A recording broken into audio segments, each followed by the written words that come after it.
तर पुढचा प्रश्न आहे सारंग पाटीलचा. हा प्रश्न मला खूप लोकांनी खूप वेळा विचारलेला आहे. How to download Photoshop in 2025 version, free or paid? तर ह्याचं सरळ सरळ उत्तर असं आहे की डाउनलोड करायच्या पद्धती खूप वेगवेगळ्या आहेत. इंटरनेटवरती जर तुम्ही सर्च केलं तर फोटोशॉपचं कुठलंही व्हर्जन, लेटेस्ट असो जुनं असो, तुम्हाला फ्रीमध्ये मिळणार. Crack version.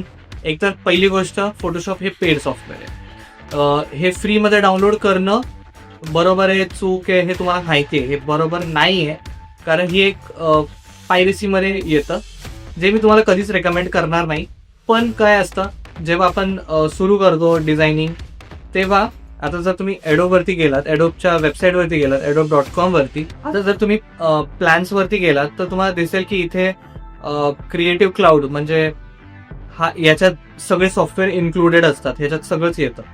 याची कॉस्ट येते काहीतरी 5,000, म्हणजे 5,000 महिन्याची कॉस्ट आहे ही. म्हणजे महिन्याला 5,000 द्यावे लागतील प्रत्येक ॲडोबचं.